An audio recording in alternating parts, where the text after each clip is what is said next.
Welcome back to another episode of Footy For Real, and today we're going to jump straight into it because I have a very special guest here, Shontelle Stowers. How are you? I'm good, thank you. Really excited to be here. Yeah, we're happy to have you. And can you just give us, I guess, a little bit of an intro, because you've had a pretty big career so far and it's not done yet. You're doing some really exciting things outside of rugby league, but still heavily involved in the sport as well. Yeah, so at the moment I'm playing flag football for Australia, which has been a really cool journey for me, really exciting, also really refreshing. As you said, I've been in the football world for quite some time. I've played rugby union, sevens for Australia, 15s for Australia, and then I moved into NRLW. So I've been a part of that journey since 2018, so the inaugural Roosters team right up into 2023. And then I kind of thought that I might retire and moved out of it and went to Manly for a year and played and captained their inaugural Manly team, which was pretty special to me because it's in the Northern Beaches and it's great to see the talent that we have out there have a platform to be seen in. And then, yeah, at the moment I am doing flag football, which is great on the body, a lot less contact, and staying involved in NRLW via commentary for Fox and a few things here and there. So, yeah, it's been great. Yeah, nice. And I always have to sit across the table and sort of feel like the lesser person because I'm nowhere near done as much in my career. And it's an honour to have you here, Shonny, and get some insights. So let's start. Let's get into it. I guess we've got a pretty big review and preview of next week's first Magic round for the women, which will be super, super exciting. But first of all, let's have a touch on last week. And the first game of the round was the Warriors v Titans. Titans got over the Warriors and it was 20-10. And it's one of those games where you just feel like the Warriors were building and then they get beat again. And that strong defence that we saw against Para, you know, they're sort of starting to drop again, the Wars. Yeah, I think it was in the first couple of rounds, it's so exciting for a new team. Well, not a new team, the Warriors to be re-entering the competition. It's so heartfelt. You know, last week they had their first game at Go Media, which was a really big timestamp for them. I know that old players were invited to come along to be a part of it, which was really exciting as well. So they've had momentum, they've been building really well, but we're now into the part of the season where teams start to kind of calibrate where they're at and get on top of each other, and you start to see what teams are going to kind of elevate over others, and that's what's happening here. Yeah, I agree. I do think a shining light for them is their number 6, Patricia Maliepo. She is a freak. I had seen her a little bit in the Super Rugby Aupiki over in New Zealand, and she was killing the rugby scene. But for her to come over and bring that to NRLW is really, really impressive. She's one of those players where she's just happy to run the ball and try and run over people. Really exciting. Plays with her hair nearly out. I don't know how she does it. She's got so much of it. But I think she was their most dangerous player again. But yeah, I think I think the Warriors are going to have to find something pretty soon. You can't afford to keep dropping games in this competition. And being a Sharky, I know that all too well at the moment. We've been fighting through our games. But I think for the Titans, it was their captain, Georgia Hale. She started at hooker, which was something different, but massive stats again, 156 run meters, 46 tackles, which she's always leading the tackle count, always. And I feel like that opened up a really big opportunity for Lily Rose Colk as well. Yeah, absolutely. So when Georgia Hale is on fire, the whole team just follows. She's such an inspirational player. What she brings to a team is a level above the rest. I think Georgia Hale might be one of the most kind of idolised players in the entire NRLW for not only her work rate and ability, but her leadership as well. So Georgia Hale having a banging game means that the rest of the team is going to as well. And I know that this one was really important for her being back playing against the Warriors, which is where she started her career. It would be heartfelt again. And there was a really important player that wasn't a part of the Warriors team that she was playing on the weekend, Kath Wharton, who actually passed away at the end of last year, I believe. So she was a legend of the game. And I know that Georgia Hale would have been carrying her through that game with her. So I'm pretty sure that gave her a little bit of extra spark. Yeah, beautiful. And as I said, that opportunity for Lily Rose Colk to come on and just be a superstar. She's really young, but Gus Gould has dubbed her the Harry Grant of the women's game, which is, I don't know if you can get much higher praise than that. Huge. Maybe a Cam Smith or something like that. But her creativity out of dummy half. Again, I think coming off the bench, that sort of stuff gives her an opportunity to find tired middles, and we saw her go over for a nice try as well. Really good feet and ball skills as well. So impressive. Yeah, very impressive. And she carries herself so well. There's a confidence that she has, and you can definitely see that if you give her the rein, she can take it confidently and make good of it as well. Yeah. Let's move on to the Roosters v Bulldogs. The Roosters got over the Bulldogs 42-22, but I don't think the scoreline really shows. The Bulldogs kept in the fight for some time of that game. Yeah, I think that the moments where the Roosters capitalised were certainly moments where the Bulldogs lapsed. They were great in identifying some slower forwards and some moments where there was like weakness in the defensive line. I think that is one of the things about the Roosters that you cannot do. They are always on. They go. They build momentum. They're absolutely dynamic. So, yeah, it was a game that, like you said, kind of, if you're watching it, it doesn't quite reflect the scoreline, but Roosters certainly are an all-class team at the moment. Yeah, they certainly are. I think for the Doggies, the usual suspects, Alexis Taunier, an absolute beast. I talk about her on this show every week, so I need to get some other people on here. But I think Ash Quinlan's footy at the moment has been unreal. She's been throwing these long balls and teams cannot defend it. Yeah. We saw Elizabeth McGregor, the winger, on debut for the Bulldogs. She'll be thanking Ash Quinlan for the rest of her life. 2 long balls, all she had to do was put it down. So, Ash has been in some fine form as well. Yep. But I also think that Bulldogs rookie centre, Monica Taunier, is that how you say it? I think you say it Tuangai. Tuangai? Yeah. Yep. See, Jada butchering things Tongai. We'll find out. She showed off some great skills. She's very, very strong.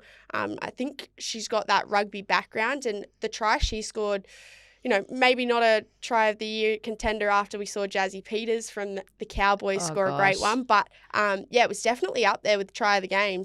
Her leg drive to get over that line, she beat a few Roosters to get through there, and that's no easy feat. So definitely impressed by her.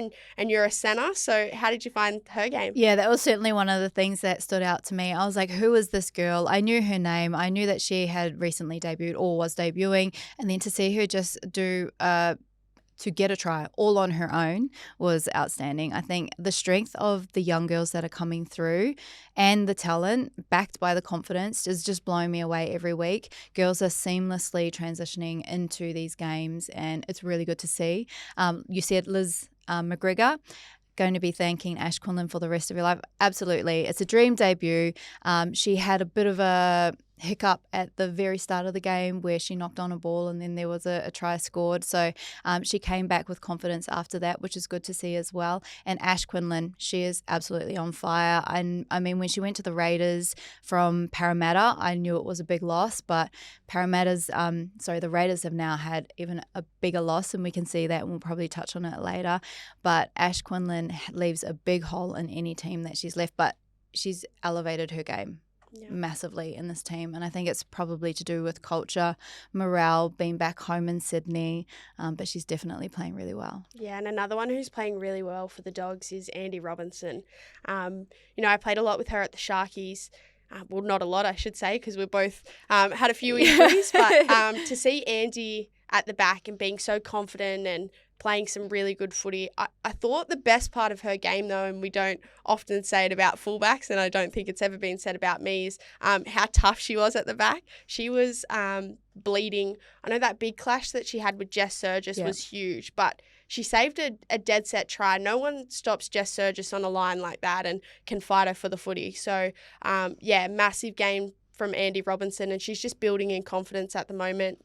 It's only a few games at the back for her, and she's already on fire. So I think she's been great. As I said, Alexis Taunier, one player from the Bulldogs that I would have hated to have been on the weekend, Taylor Preston. She had Aaliyah Narcio and Amber Hall trying to run over her all day, Tay. I feel so sorry for her. I was thinking exactly the same thing when Amber Hall is lined up in front of you, especially Amber Hall just being, slightly to the edge of the forward pack. It's the scariest thing that you can see coming at you. And she did one run as soon as she got on and then did an offload to Isabel Kelly. And Isabel Kelly was far and away, but it's just dangerous. Amber, she's one of the scariest players that I could name in the NRLW. And one right outside her, Isabel Kelly. Exactly. What a dynamic duo there. But Andy Robinson, yeah, I know that she's had a kind of a long-winded injury period where she's been out of the game, and I know that she has been bursting at the seams to get back on, and what she has done with her time back in the game has been outstanding. I love just seeing the screen kind of move on to her before they do kickoff, and you can see that she's hyped up. She's taking that deep breath. You can see like the mongrel in her face, and she's ready to go. So good to see players come back with confidence from injury. It certainly is, and the Roosters just look on fire at the moment. The only unbeaten side in the competition as it stands. Olivia Kernick, ball movement in the middle was absolutely incredible. Set up Macy Carlisle, who had work to do, had to hit that hole. But for her first try ever, which is really, really exciting. And Isabel Kelly and Rima Butler with try doubles. Really, really impressive from the Roosters at the moment, and they look really hard to stop. They look like they are unstoppable, really, right from the middle to the second row, right to the edges. Isabel Kelly has just blown me away every single year. You go back to saying she is just the most elite of elite players. She just ups it every year, and I don't know how you can consistently do that, but she does. Yeah, no, age definitely not showing Izzy. She's unbelievable, and there's been a few players like that, and I guess this brings me to the highlight of this game for me was Corbin Baxter's runaway try. What a return from an ACL. Yeah. I know she had some trouble with the ACL and had to have another surgery to get a little bit of a clean out and fix up, and wow, she was quick, Corbs, yeah. And again, 2 kids, ACL, and she still flies like that. Like, she's pretty unstoppable at the moment. When I spoke to Kernick not too long ago, she said Corb's coming back, she just was silky. She just jumped straight back into the halves or at the back, and her ball movement was just silky, as I said. So, really, really exciting times for Corbs, and hopefully when I return from that ACL, I can be doing some of the same. So, massive Corbs fan, and she looked unbelievable. Moving on now to the Cowboys versus Raiders. The Cowboys got up in this one 26-0. I think that's what they'll be most happy with, is the 0 scoreline. The Raiders, though, looks like it's going to be a tough year. I hate to say it, like putting a stamp on a team saying looking like it's going to be a tough year. I didn't like saying it about the Tigers when it was kind of their period in that space, but it does certainly look like it's going to be a tough year. Something's got to change. I'm not sure what part of their team needs to be changed to a point where they can kind of get up on another team. But I think just a win is going to make a difference for them, give them more confidence, and get them on the front foot. There is so much talent in that team. Zahara Temera, she is a game changer for them. She's been a bit quiet. She's had a little bit of an injury period, looks like. Really missed her. Yeah, so that's been a big hit for them, and like I said, changes like having Ash Quinlan not be in the team, that's a huge change to a dynamic and a really important position. So not sure, I can't put my finger on what it is, but something needs to change, right? Well, it might be this week because Samaima Taufa, she was great again, and she's one of those people who she doesn't have bad games because of her work rate, and she's not a little girl, and for her to play massive minutes, full games in the middle of the field is crazy. And we saw afterwards in the post-match press conference, Darren Borthwick, their head coach, come out and say that there's girls who are just happy to be there, and that's not good enough. And especially, and he was talking about Samaima, he said when she goes out there and, puts her all onto the field and girls just show up. So maybe that's the change they needed. Maybe they need a bit of a spray off their coach, that kick up the bum, as we might call it. Yeah. So, I definitely think it's going to be a hard year for the Raiders. I don't know how you bounce back from this now, especially with the for and against. It will be tough to make finals for them. So I just think their errors just are killing them at the moment. I think they just got to go back to basics. They do. And like you said, Zahara Temera, massive loss for them on the weekend. I touched on it last week. That happened really early in the game, her injury, and then they played her for the rest of the game, and I thought, that's a massive risk to take, and then this week they don't have her. So, it'll be interesting to see what they do at Magic Round and whether she's out there or not, Z.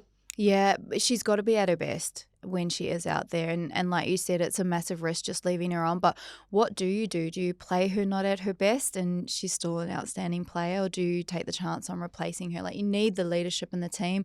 Obviously, right now, you need that powerful leadership in the team for them to kind of dig them out of the hole they're in. And as you mentioned, Darren Borthwick in the media session at the end, he said some girls are just happy to be here. You never want to think that girls are just happy to be there, but the spray from the coach really identifying it and saying it out loud could be the change that they need. You know, you're really called out, you know that you've got to show up, and hopefully they do start to do that. Yeah, it might be a bit of an honesty week for the Raiders, but the Cowboys, on the other hand, great game from them. You know, they're 3 wins now and 1 loss. They've had a couple of, since coming into the competition in 2023, they've had a couple of mixed bag years, I would say, where they've beaten some top sides and then fallen off, and they haven't played finals yet. So it'll be really, really exciting for them if they can do that. As I said, 3 wins and 1 loss is not a bad start. And I think that their forwards are so strong. But what really impressed me, try doubles to Abigail Roach and Crystal Blackwell. They were really, really impressive. And the Cowboys, it excites me as someone who's, you know, at the back all the time, is they're really not scared to play in their own end. Yep. So the exciting thing is the changes in their back 5 as well. Like, Abigail Roach as an addition is a strike weapon. I don't know what it is about her. She just does her job and she does it so well, but she stands out. She is a powerful, strong player, and she really is a game changer. So I think her being an addition to that team has made a huge difference. I know that their get-out sets weren't overly powerful at the kind of the end of last season, so that was going to be a focus for them, and they've turned that around straight away. And in doing so, they've created opportunities for, say, people like Jasmine Peters to get huge runaways, building off the back of the momentum of that. So yeah, it's been outstanding to see the changes so far, and like you said, really exciting. And I think one for me was Crystal Blackwell. Last year, not like new to the comp, she was good without being great. This year she started the season great. Last week when they played the Sharkies, the mighty Sharkies, and they beat us by 2. So sensitive every time. Every time I talk about it, I get emotional. But no, Crystal Blackwell had to be moved to fullback with Ja'Kai Whitfield out. She was great. She had her fingerprints all over that game. Some nice silky passes to get her team over the line and get that win. She was great again on the weekend. When she played in her own end, the confidence to give the ball to Abigail Roach and then back up through the middle, and then she stood Simpson, the Raiders fullback, up with some nice footwork as well to score. And I just thought, wow, like, she's full of confidence at the moment. And for young players, young, quick players like that, you really want them to be full of confidence. So, yeah, again, great game from them. I think they're really building. It's funny to see Kira Dibb. We're not really sure what's going on there, whether she's carrying an injury or if they've gone the way of Tallulah Tillett. So that's really interesting to see what they'll do in the coming weeks. Yeah, that's definitely a thinking point for me. I'm not sure if it's niggles or if it's just a straight drop. Who knows? But it is unusual not to have your captain out there. She is a leader, has been for a very long time, probably one of the most experienced in their team in the way of playing at the national level as well. So, and Tallulah Tillett has also had kind of a long injury run, which has had her in the team, then out of the team, a little bit of inconsistency in the way that she plays, where Kira Dibb, I would say, has more consistency. So it's a really interesting change. See how it pans out, what the team list is for next week. And a couple of big wins, though. Tallulah might be keeping her spot. Exactly. A couple of try assists against the Sharkies a couple of weeks ago. So, yeah, definitely something to look at. And I think my highlight of the game, Jasmine Peters, that runaway try where she probably beats 6 defenders, runs 70 metres. She's come in leaps and bounds again. She's been around for a really long time. She was at the Titans for a little bit. But this year, seeing her debut in Origin and then take that leadership, I guess, to the Cowboys, it's been an impressive year from Jazzy as well. Yeah, and that's the power of debuting. I mean, like you said, she has been around a while, but she did get her debut for Origin. I think that's the power of debuting these young players in really crucial games is like Origin, they take that confidence back to the NRLW teams and they turn into players who are certainly a big part of the team, but absolute leaders. And that's what Jazzy Peters has done. You've seen her kind of boiling up over every single game, getting stronger and stronger in her carries, making better breaks, and this time straight away she's just starting to finish. That's exciting. Yeah. I know she 2023 I've got a little PTSD. I was Jazz Peters stood me up something shocking, so she's got some lightning quick feet to burn as well, which I was gently reminded by my family that she did that to me as well when I said I was going to talk about it. So but yeah, no, really good game from the Cowboys. The year is looking on the up for them this year. The trajectory of how they're traveling at the moment from year to year is on the up. Moving on, though, the Eels versus the Knights. The Knights won that one 30-6. How did you see the game? Because I thought the Eels this year, round one, after they beat the Sharks in round one by 2 points, I thought, wow, that you knock off the girls who were previously in the premiership game last year, and you take a bit of confidence from that. But I just thought their skill execution was terrible. Yeah. I was at the game and I was watching it like live, and I go back and I watch the highlights and the game looks entirely different. Kind of looks like the Knights had it completely over them the entire game. But when I was there live, there were some really good and standout things. Elsie Albert, she's just an absolute workhorse. I think that she has been used a lot better this season with her skill set and her strengths, which is something that I love to see, not just absolutely used to get out of trouble, which just kind of gets her pummeled into the ground in the way of conditioning, and she kind of can't back up, and then injuries start to happen for her. So she has had some really good games, being used a lot better with her skill set, and the load has been shared across the team a lot more. Riverly Arlo, she is an absolute standout. I think that she's doing really great things. Zali Faye had a really good game. I think she just muscled it out from the back. It's not easy when you're kind of under the pump and getting all those hard kicks and collects, and she did an outstanding job. So there are some really good things that I'm seeing from Parramatta, but yeah, they came out strong. Then they're starting to dwindle out again, and that does make me sad. I mean, I played for the Parramatta Eels, and I would love for them to just have the same trajectory that I see the Cowboys having at the moment. Let's hope that they don't let it slide too far down and they can kind of grasp their way back and get on top, because it still is early in the season, although every single game matters, but they do have time. Yeah, they do. And I think it's one of those weird ones where girls can play really good games, but the team can play poor. Yeah. And that costs you the game. So I think people like Mahalia Murphy, she was strong, had some really strong carries. Tess McWilliams, she's really young. She's a standout at the moment. Kind of came out of nowhere. I think, would you have played with her at some point? I haven't played with her, but she is young, so I'll take that. Yeah, I'll take it as being young. Maybe a little bit younger. No, she came out of nowhere. I do remember meeting her a few years ago, and she was so shy. You knew that there was a lot of talent in there, but it hadn't kind of come out yet to the caliber that it has now. She just jumps on. She's an absolute weapon. Yeah. I think that she's a great addition to the Parramatta Eels and has been one of their most outstanding players. Yeah, I thought Ruben Charrington was one of the Eels' best as well. Her running game was unbelievable. I really thought, if she had that little yard more of pace, maybe she could have really caused some trouble. And I think her service was great, but her vision of when to run and it was unbelievable. And I think if they just got on the back of that more, the Eels could have caused some more havoc. But it's just the Knights too good. I think it was a strong performance from them. Again, I feel like I'm constantly saying this. It was the usual suspects. You've got Yaz is just a freak. Yazzie Clydesdale is just on fire. Also, though, her back row partner, Eva McEwen, who is probably 19, 20, something like that. And I think she's 19. She's been killing it. So, their usual ones added again. Jessie Southwell, strong again.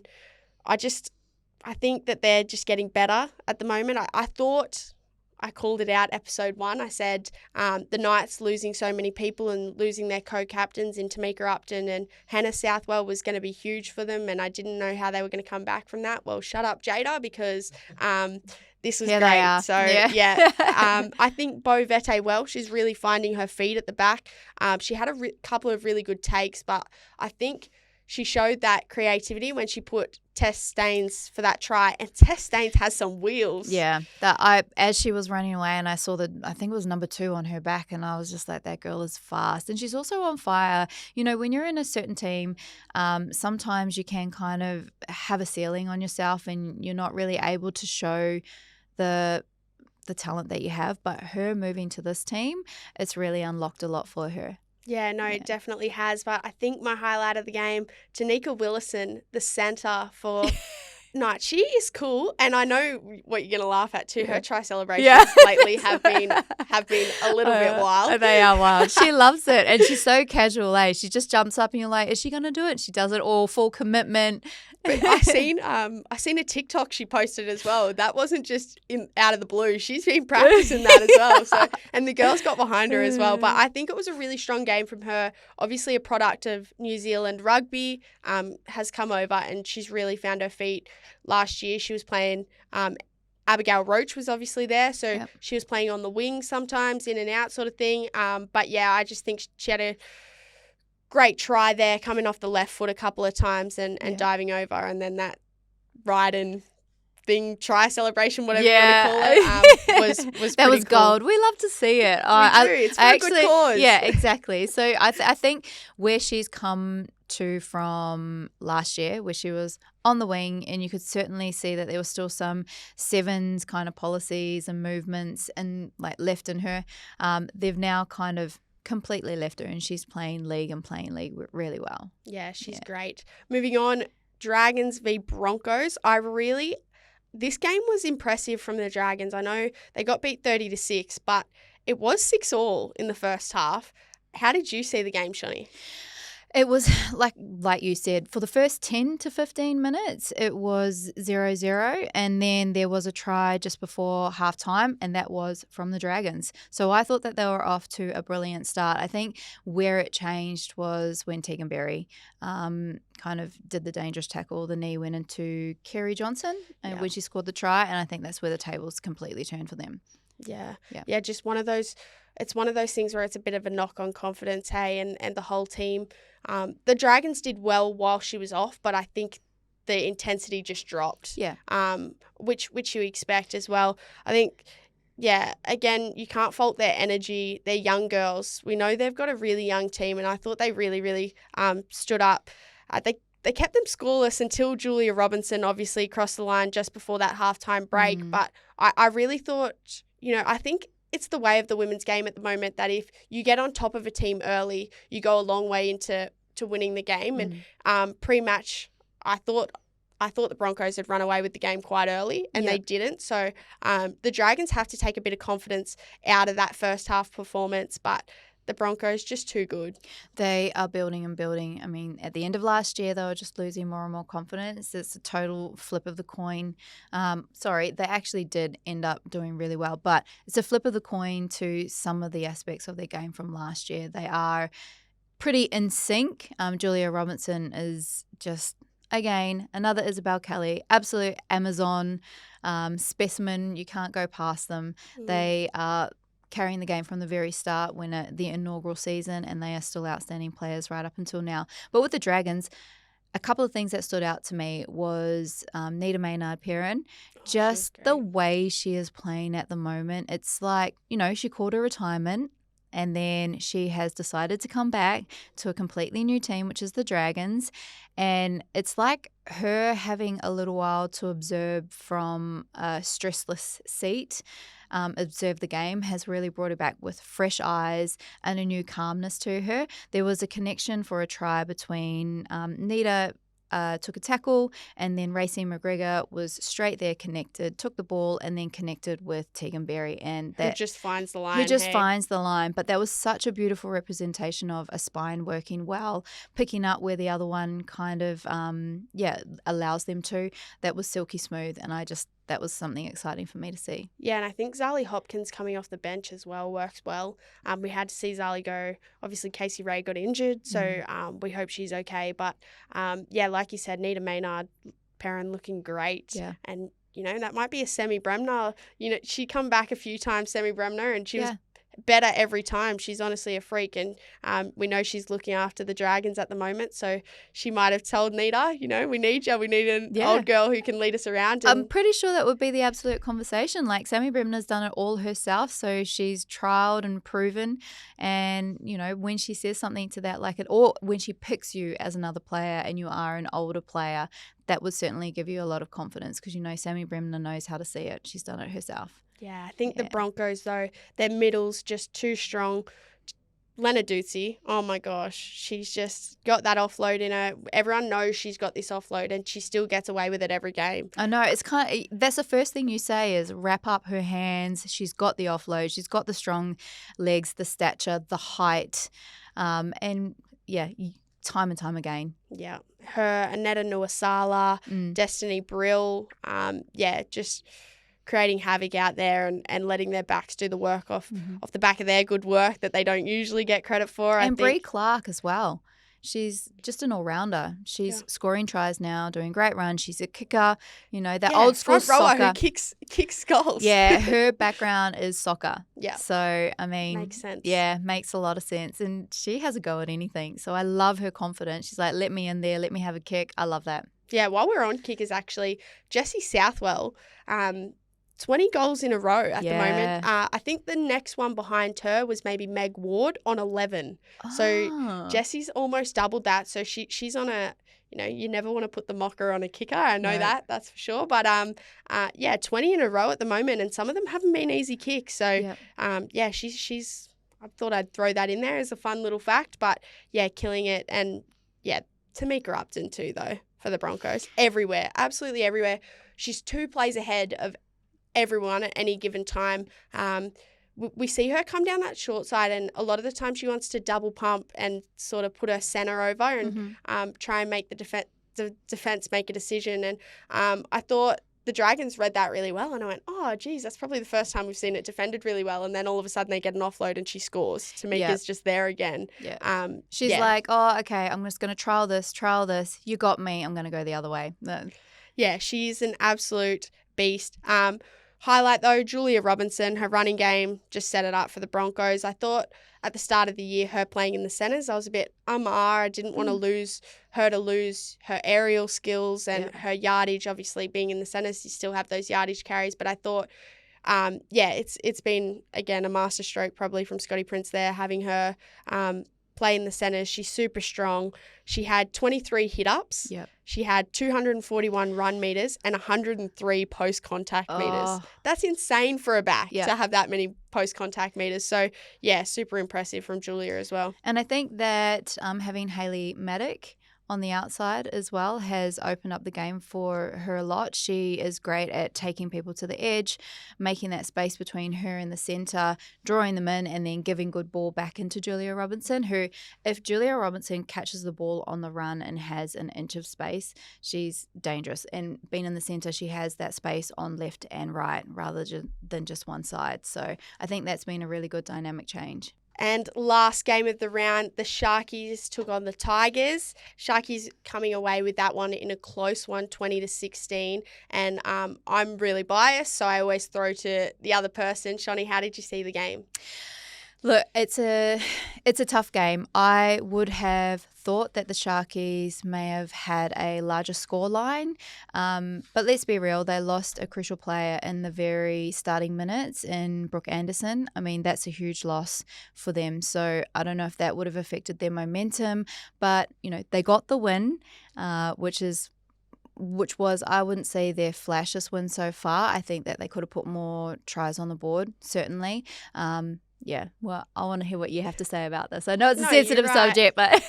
Very sensitive. No, it's obviously I get to smile about it this week because we won. But, yeah, it was a very mistake and injury-riddled game. And, not only for us, for the Tigers as well, they lost most of their left edge. Yep. They had their half sitting on the wing and having to. So it was just one of those games where things are just going wrong for both teams. Yep. And we lost a few players to head knocks, but probably no injury bigger than Brooke Anderson, as you said, in the second tackle of the game.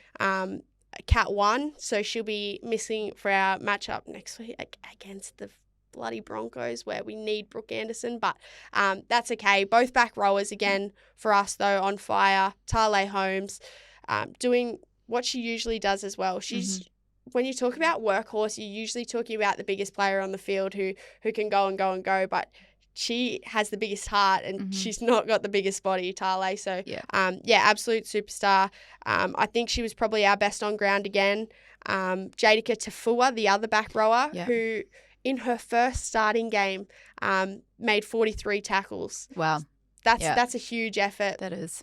Obviously stats. with the loss of Rhiannon Byers, who has a pec injury, so not sure how long she's out for, if that season, what that looks like. And she's just come into her own as well. The breaks that she makes are outstanding. It really gets the Sharks on the front foot, so huge loss there. Yeah, it is a massive loss. And I thought Tyler King with a club debut was really, really strong. We saw Georgia Hannaway have to come from the field early with an ankle, so not sure what that looks like, but we're just lucky at the moment with the depth we've got at the Sharks in terms of halves, because you've got Emma Veron as well, who had been playing 5'8", killing it at the back. Yep, don't stay there for too long, Em. But got Emma killing it at the back. Don't but do. Yeah, don't but do. Play like a superstar that she is. She's been awesome, but also obviously Shante Kiriaratu. Then we've got Georgia Hannaway and Tyler King's back. So what this looks like for the Sharkies, who knows? But at the moment, it's working, and it worked against the Tigers. Moving on to the Tigers, though, I feel like I say it most weeks that you want them to get a win. I didn't want them to beat the Sharks, that's for sure. But you want them to get a win because they're one of those teams that they just fight the whole time. And it's probably a cliche that people say, oh, they never stop fighting and they're such a hard team to beat. But when you say it about the Tigers, you're being serious about it. Yeah, you're being very genuine. Oh, and I think the player who epitomises it is Kezzy Apps. Yeah. She just goes and goes and goes. And at the start of the game was probably giving Georgia Hannaway nightmares because she just kept going at the half, finding her spot there. And she's a superstar, a legend of the game, been around forever, but has grown with the game as well, and has never looked like she's losing pace or anything like that. She's been killing it. But 20 hit-ups, 207 run meters. Her breaks are crucial and huge. It's just like she does what a captain does. When the team is under the pump, Kezzy Apps strolls in with her Amazon-like stride and just makes those breaks and actually runs down and gets some hard tackles that you really require at the time. So she leads exactly how a captain should lead, and over again. Age is not really an issue for Kezzy because she is an absolute athlete. Her size works and her pace works in her favour every single time. She's one of the hardest people to tackle, right? There's limbs everywhere and she's strong and she's fast. So Kezzy Apps had an outstanding game. But I just want to touch on Manolita from the Sharks as well. She has come not out of nowhere. She was playing in the Harvey Norman comp last year. I remember she was up and down in that comp, and when she got her opportunity at the Sharks, it was like, what this girl just came in with a bang, and ever since then she has just had banging games ever since. So she's such a powerful addition to the Sharks team, and only young. I'm really excited to see where she goes as well. Yeah, no, and a beautiful person is Manolita Takapatola. She, when they threw the dummy, the Tigers, and Salmanor went over and scored, I thought Lita would be a little bit filthy on that one, but she had the best game, I think, of the season so far for her.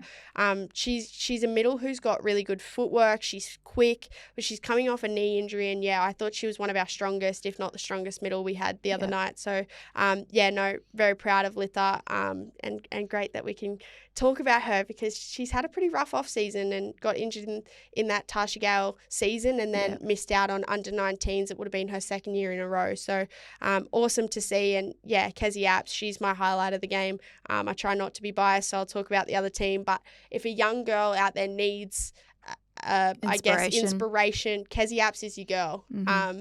I know I look up to her, and I guess both in two ways. She's tall as, and but she just goes and goes and goes, and she's happy to be there. Like she's just such a sweet soul, and you can see it on the field that all the young girls like go to Kezzy. If something's wrong, just find Kezzy, give Kezzy the ball, she'll do something. But yeah, Caitlin Turnbull as well, the winger. I thought she had an awesome game, but not good enough to beat the Sharkies. So up. Oh. Let's move on though, because we've been stuck on the review of the games, and there's massive preview. We've got Magic Round, first ever Magic Round for the women. We see it be a huge success for the men, so why can't it be for the women? And no place to take it other than Newcastle, who love women's footy. Yeah, they are. Newcastle pack out their stadiums, and we love to see it. I'm sure that they're going to bring the vibe. Like I couldn't be more excited to see all the games placed in that particular location. It's just one of my favourite stadiums to play at, truly. So yeah, Magic Round, bring it on. Bring it on, that's for sure. Titans v Bulldogs will kick us off at Magic Round. I think the key matchup here is going to be the meter eaters. I think Jessica Elliston versus Alexis Tavernier is going to be huge. Both of them being in great form and racking up huge numbers for their team. So that's where I see the matchup. What do you think the Titans or Bulldogs need to do, and who are you tipping? Oh, this one's going to be a hard one because the Titans have had a bit of a rough run. They obviously got their win, and the Doggies came out firing, which you want to see from a team that's new in the comp. Alexis Tavernier, she's just something else. Like I thought Angelina Teka Katoa has, like, she's an anomaly in the game. She's so deceiving, a powerful runner, a beautiful, softly spoken person. You wouldn't think that much power comes out of her.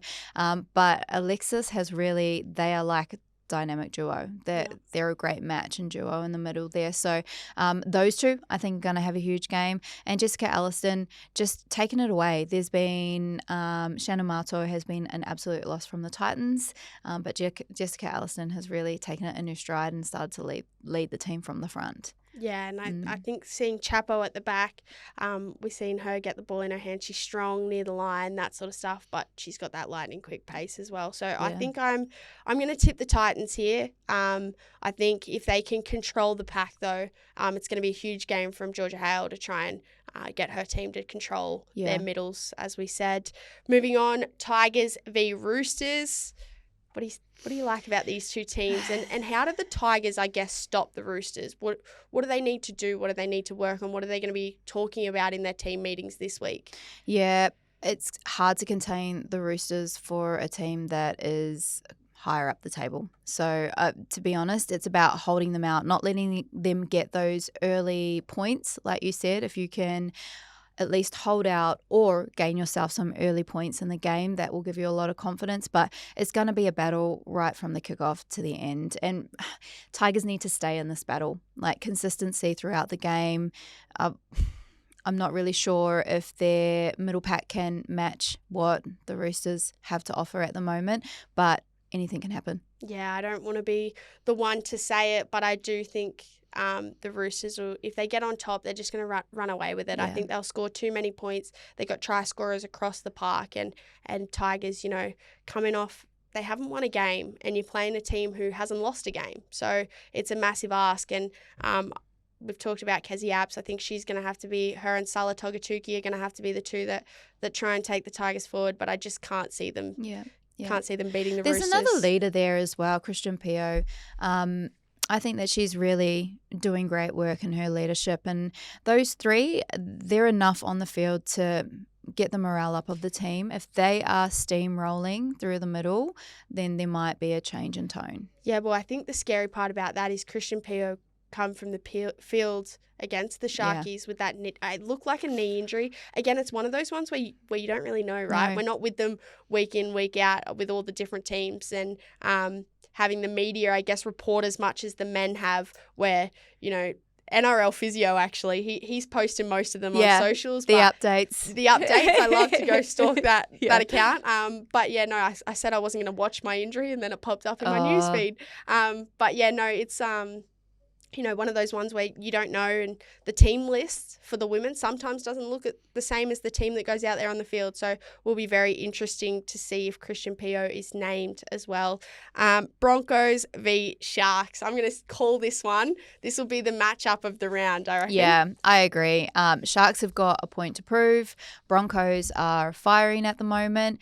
I see likeness in the way that they both play, but you've got pizzazz there from Gail Broughton. She's going to bring it, I know. And then you've got Tyler Nathan Wong as well. So they've got that sevens clash thing going on. They know how each other can play or can change the dynamic in the team. So, yeah, that would make a very exciting game. Well, I think the Broncos are going to be filthy on last year's semi-final loss to the Sharks. 14-0 was the first time they've been kept to nil in their history. Yeah. So, yeah, they'll be coming out firing with a point to prove, but don't get it twisted. So of the Sharks, they, we know we can't afford losses, and we've put ourselves in this position now where we're going to have to keep fighting and keep throwing punches first. So we obviously really, really keen for this game, and think it'll be a huge test for us and where we're at this season. My matchup, though, is going to be between the young gun hookers. I think Jada Ferguson has been in great form, but so has the reliable Quincy Dodd. Yeah. Oh, Quincy Dodd is a player that I think she never really gets her flowers. I love watching her play. Oh, she does at the Sharkies. Yeah, she does. Okay, good. She's a beautiful human and has waited so patiently for her moment to shine, and now she is just an absolute leader. I think that's built so much resilience in her and so many leadership skills. Having been a player that kind of has to wait patiently for your time just gives you so much when you have players around you and you're in a leadership role to keep them going as well. So I think she does that a lot for players around her. Yeah, you hit the nail on the head, Shani. I think for her to miss out on things like Origin after coming off the back of obviously playing for the Gillaroos and went to Vegas, that could have really hit the confidence. And instead, she messaged me or she called me pretty much straight after she found out, and she said, hey, can you go to the gym? And I was like, oh my God, this girl. Yeah. So she got stuck into the gym. She's strong. She's fit. She's really found her voice. Not that she has since our inception, our inaugural game, I guess, for the Sharks. She's been that leader, and she's been around for a really long time. She's not very old, but she has been around for a while. And I guess she really knows what the middles have to be doing. She knows when the backs need the ball. Her IQ's really grown. But yeah, as I said, Jada Ferguson, she's been making Tamika Upton look good as well. So that'll be a really great battle. But obviously, I'm not very silly. I'm picking the Sharks for the dub again. I think I'm going to pick the Broncos. Oh, no worries. We'll come back next week and I'll be throwing hands. But no, really excited for that matchup. Then on the Sunday, we have the Cowboys v Warriors. Again, I think this is going to be one of those games where you don't know, because I feel like the Warriors have shown up as a different team each week.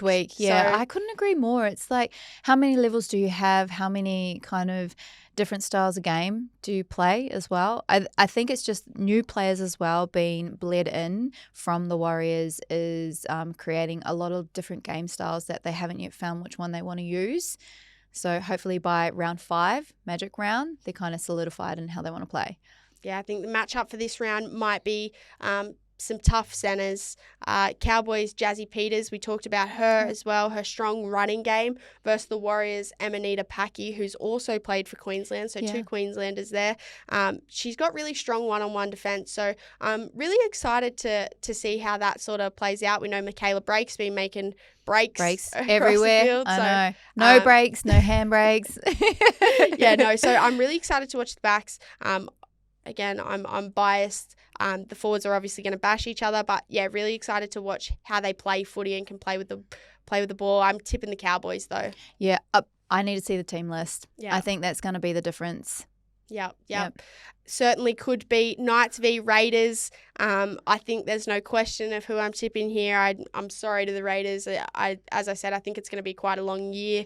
I'm picking the Knights. I think the matchup for me is going to be the captains. They're both got that fieriness to them that I love, and you want to play with someone who's got that psycho, I guess, to them a little bit. And Yazzie Clydesdale, she's got the psycho, man. She's so sweet off the field, and like she's got this like nice voice, and she talks like this, and how are you, and that sort of stuff. But on the field, I remember the first time I played her, I was like, oh, I'm staying away from you. Yeah. She screamed at someone for twisting her ankle or something, and I was like, holy dooly. She's got it. She's so stern and an absolute competitor. Like you said, she has got it all. She's got the softness, though, when there are players around her that need it as well. So she's very supportive, but got that switch, and we love it. Yeah, Yazzie, you're an absolute weapon. One of my favourite players to watch, because you just don't know what you're going to get. Oh, actually, you do. You know that every single run is going to be strong. Every single tackle is going to be finished. Yeah, Yazzie, she's certainly one of mine as well. But, that matchup with my favourite player, Samaima Taufa, she's a gun. And as you said about Yazzie, the same could be said for Samaima. You know what you're going to get every week. She's going to leave her blood on the field. She does every match. So, that'll be a really good one. Who are you tipping for that? Like you said, it's going to be a long season for the Raiders, and it's a home game for the Knights. I've got to go the Knights. Last match of Magic Round, the Eels v the Dragons. I think this one might be a battle of the young guns. Yeah, there's so much young talent in both teams at the moment. It actually is a great opportunity for them to just come out firing and make a stamp and a name for themselves. Tess McWilliams from Parramatta Eels has been going really well, and then you think of the newbies that are coming through from the Dragons. Casey Ray, is it Carl Basham? Charlotte Basham, sorry, my bad. I'm getting all my names mixed up. There's so many beautiful, young, blonde, strong girls in the team at the moment. It's a mishmash. It's crazy, isn't it? Yeah. Ella Costa on the other side. Ella Costa, and she's one that's an absolute weapon. She's got the switch just like Yasmin Clydesdale. She certainly does. Yeah, and she's never quiet. She's scoring tries through the middle, through the edge. She can play in the centres right through to the middles if you need. Some young ones that are going to be able to really make their mark on the game, I think, this last game to wrap up Magic Round. I'm not sure who's going to come out with the win. I'm going to go with the Dragons at the moment, just the way that they're playing. Yeah. But, yeah. As am I. I think I'm going to tip the Dragons. I think the Eels at the moment they kind of lost their footing a little bit, and they need to find their feet again. And I think the matchup for me is going to be the current New South Wales fullback, Abby Church, taking on the Flash from the Dragons, Tegan Berry. So I think that'll be a really good one. Yeah. I know. I'm quite good at this. Yeah, and they're both. So you're quite good at this. They're so fiery. Abby Church is an absolute competitor, and Tegan Berry has found the competitor in her. Yeah. You've seen that over the last couple of seasons. So it's going to be a complete bash out. Both not scared near the line to just try and find the try line, and I think that's something that's really impressed me about Tegan Berry is she's not overly big. She's strong, and every time she gets near the try line, you know she's going to go from dummy half, or you know she's going to stand one off the ruck and just try and barge over. Yep. And somehow she does. She does. You just know it's coming, and you're trying to put an extra number there. And, it's I guess probably a little bit embarrassing for teams when she does go over from such close range, because, you're used to your middles bashing each other and being so strong and trying to find the try line, and then you get this little fullback come up and just find it. It's because she's so quick. Mm-hmm. She hits everything at pace, and she's competitive. She wants to score. She wants to win. And I think that's the most dangerous thing you can have in a footballer. I think there's the likeness in that way to her and Tamika. So Tegan Berry and their slimness and their smallness, but they still have tallness. And Tamika, they've got this strength or whatever it is. I can't even put my finger on it. This magic, and they find the try line. Both of them. It's just freakish. Magic at Magic Round. How good. I think this week will be a huge test for a lot of teams as we come to the middle of the season. But that's a wrap on today. Thank you so much, Shoni, for joining Footy For Real. Thank you for having me.